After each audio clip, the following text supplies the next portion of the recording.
Assalamualaikum warahmatullahi wabarakatuh. Perkenalkan, nama saya Zaskia Keisha Khairunisa dari kelas B dengan 3 digit NIM terakhir 049. Di sini saya akan mempresentasikan proposal bisnis saya, yaitu adalah TradeLink Gems atau TradeLink Global Export and Market Services. Di sini saya akan mempresentasikan sebagai tugas ujian akhir semester mata kuliah Usaha dan Jasa Transportasi yang diampu oleh Bapak Vivian Karim Ladesi STMT dan Ibu Winnie Rosadewi STMT.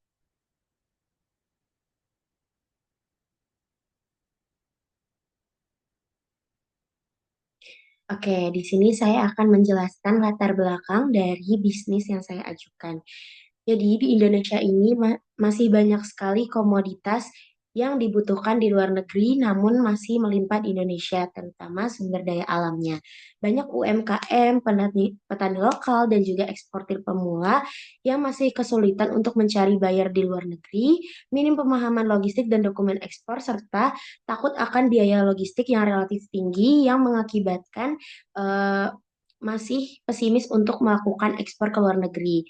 Nah, di sini saya menuliskan tabel di mana ada kategori komoditas yang diperlukan di luar negeri seperti dari sektor pertanian dan perkebunan, manufaktur, perikanan, dan juga kesehatan dan kecantikan. Untuk komoditasnya ada sawit, kopi, kakao, rempah, lalu dari manufaktur ada furnitur, tekstil, elektronik, di perikanan ada udang, tuna, dan kepiting, dan di kesehatan dan kecantikan ada produk alami. Untuk pasar tujuannya sendiri juga masih banyak banget dibutuhkan di luar negeri seperti dari wilayah Asia sendiri, Uni Eropa, Amerika Serikat, lalu juga Australia, Jepang, Korea, dan lain-lain. Nah, untuk itu, saya membuat bisnis yang dinamakan TradeLink Gems, di mana TradeLink Gems itu adalah singkatan dari TradeLink Global Export and Market Services, di mana usaha ini adalah usaha jasa pendukung ekspor, market finder, dan logistik internasional, di mana untuk filosofinya sendiri adalah trade, yang berarti perdagangan internasional, dan link, yaitu penghubung eksportir lokal dan juga bayar global, dan gems, di mana berarti untuk jam sendiri itu adalah permata, di mana di sini saya hubungkan dengan eh, usaha jasa saya yang berarti nilai yang berharga dari komoditas Indonesia yang akan diekspor ke luar negeri. Filosofi penuhnya adalah trade link gems, yaitu sebagai menjadi jembatan yang bernilai tinggi yang menghubungkan potensi lokal Indonesia ke pasar global.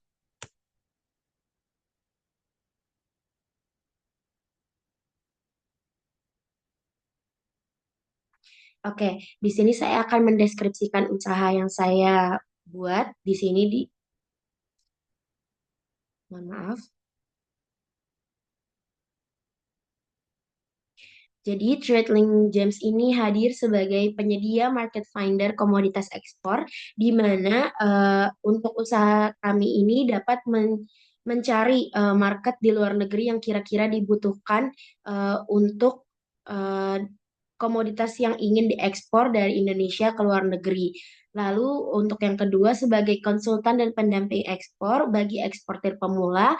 Lalu yang ketiga ada penyedia jasa transportasi internasional seperti shipping dan lain-lain.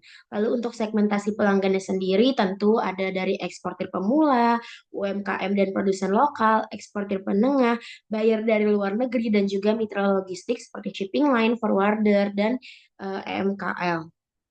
Lalu jenis jasa yang ditawarkan seperti apa sih? Jadi untuk jenis jasa yang ditawarkan ini kami memuat 7, di mana yang pertama ada tentu saja transportasi laut internasional yang mengampu dari sisi FCL, yaitu full container load, dan juga LCL, yaitu less than container load. Lalu yang kedua ada transportasi udara atau air freight. Yang ketiga ada konsolidasi muatan ekspor untuk LCL-nya sendiri.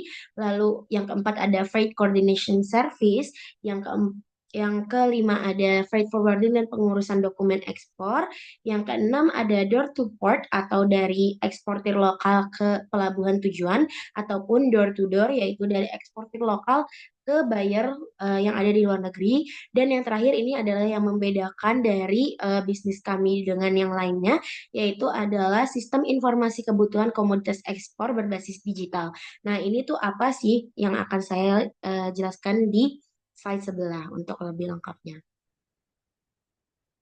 Nah, sistem informasi kebutuhan komoditas ekspor berbasis digital ini berfungsi sebagai untuk platform di mana yang dapat diakses oleh buyer luar negeri, eksportir lokal, UMKM dan petani, dan juga tentunya internal dari travelingnya sendiri yang berfungsi untuk menampilkan kebutuhan buyer di luar negeri.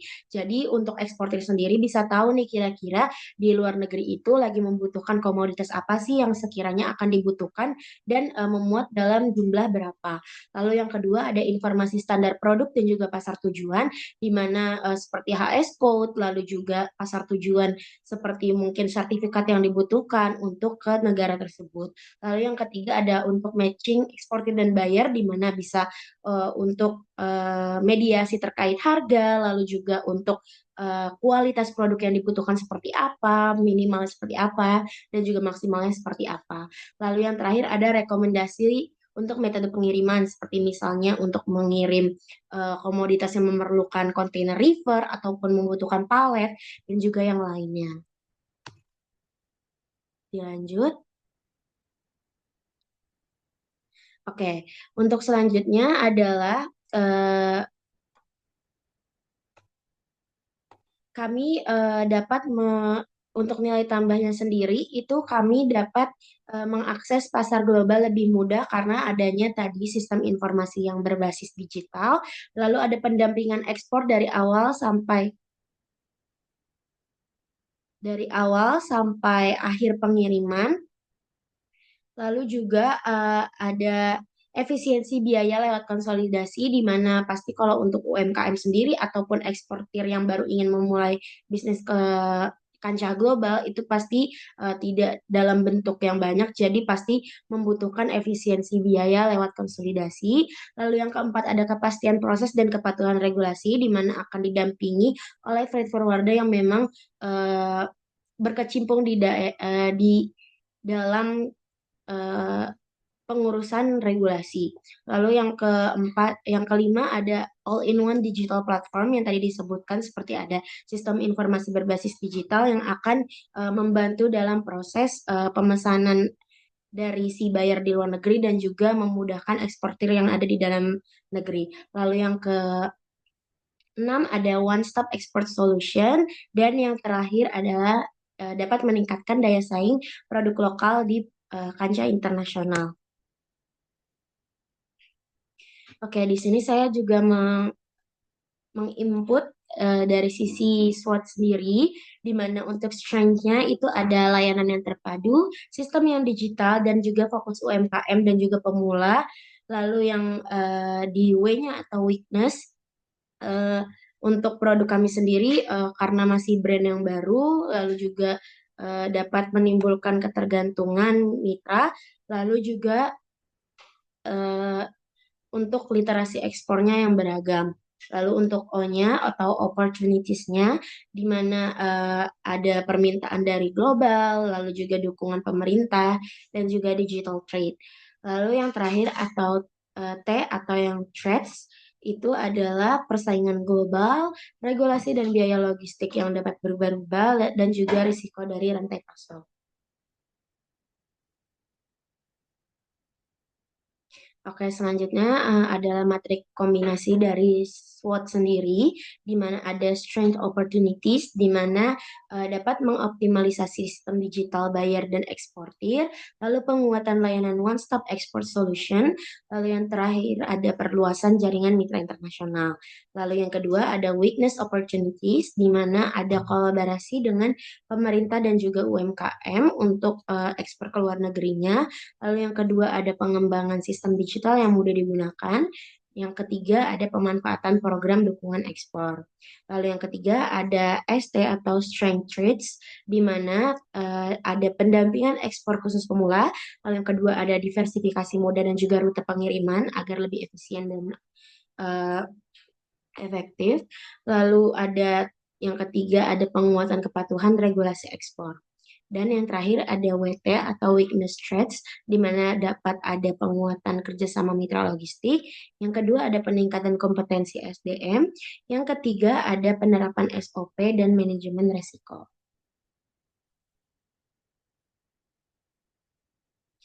Nah, lalu selanjutnya di sini ada strategi keberlanjutan dari bisnis ini dari sisi lingkungan dan juga sosialnya.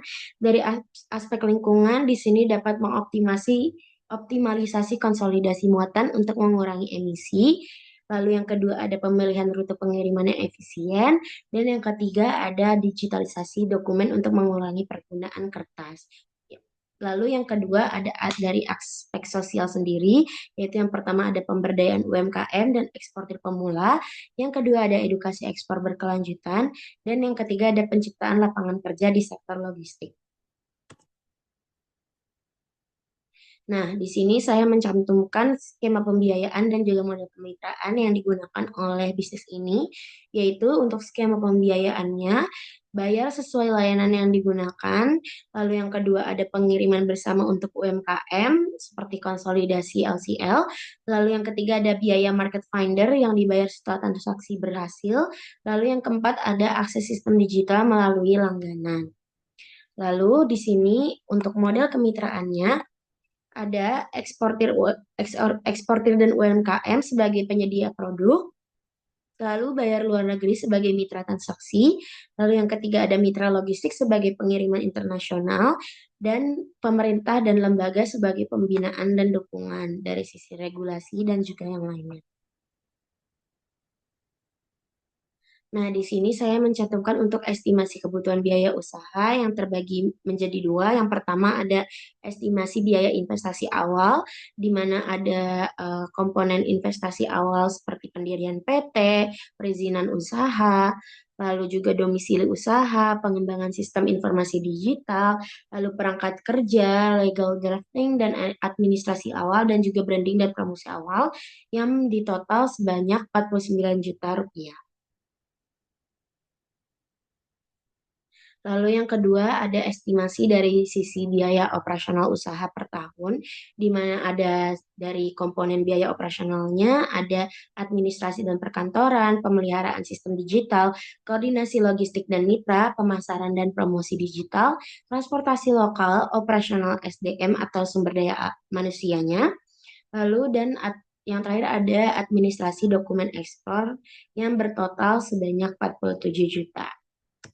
Nah, untuk memenuhi estimasi biayanya ini, kita dapat mendapatkan sumber biaya dari yang pertama, yaitu jasa pencarian pasar dan market matching, yang dapat diperoleh dari layanan pencarian dan pencocokan kebutuhan buyer di luar negeri dengan eksportir lokal. Lalu yang kedua adalah jasa konsultasi dan pendampingan ekspor, yaitu pendapatan dari layanan konsultasi terkait kesiapan ekspor, standar produk, dan juga proses ekspor. Yang ketiga ada jasa kepengurusan dokumen ekspor atau freight forwarding, yaitu pendapatan dari pengurusan dokumen biaya ekspor seperti PEB, invoice, packing list, bill of lading, airway bill, dan juga dokumen pendukung lainnya. Lalu yang keempat ada komisi koordinasi transportasi internasional, yaitu dari pendapatan berupa komisi dari pengiriman internasional melalui laut atau FCL atau LCL, dan udara. Lalu yang kelima ada jasa konsolidasi muatan ekspor, yaitu pendapatan yang didapat dari layanan penggabungan muatan dari beberapa eksportir pemulang untuk efisiensi biaya pengiriman. Lalu yang keenam ada langganan sistem informasi kebutuhan komoditas ekspor, yaitu pendapatan dari akses sistem informasi digital yang digunakan oleh eksportir dan buyer dari luar negeri. Lalu yang terakhir ada sukses fee transaksi ekspor atau pendapatan yang diperoleh setelah transaksi ekspor berhasil dilakukan antara eksportir dan juga buyer. Oke, mungkin segitu saja untuk proposal bisnis yang dapat saya ajukan. Kurang lebihnya mohon maaf, semoga dapat memenuhi dari sisi bisnis yang akan berjalan dari sisi usaha dan jasa transportasi. Terima kasih. Wassalamualaikum warahmatullahi wabarakatuh.